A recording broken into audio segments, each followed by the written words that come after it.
ദോഷം വരുമ്പോഴും സങ്കടം വരുമ്പോഴും എന്തെങ്കിലും കൺഫ്യൂഷൻസ് ഒക്കെ വരുമ്പോഴും ഞാൻ സ്ഥിരം പോകുന്നൊരു സ്ഥലമാണ്. എൻ്റെ ലൈഫിൽ എനിക്ക് എൻ്റെ അച്ഛനെ നഷ്ടപ്പെട്ടതിന് ശേഷം ഞാൻ ഏറ്റവും കൂടുതൽ പോകുന്ന സ്ഥലം അതാണ്. എനിക്ക് അവിടെ ചെല്ലുമ്പോൾ I connected with my father. എനിക്ക് അങ്ങനെ ഒരു ഫീലാണ് ഉണ്ടാവാറ്. അപ്പോൾ നമുക്ക് അങ്ങോട്ട് പോവാം.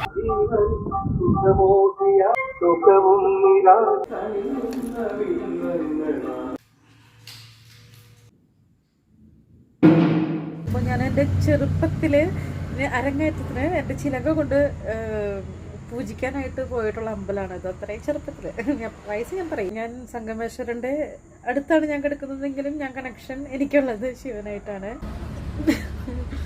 ഒന്നും പെർമനൻ്റ് അല്ല. പിന്നെ ഇപ്പോഴും ചിരിച്ചുകൊണ്ടിരിക്കുക. Stay blessed. Lots of love.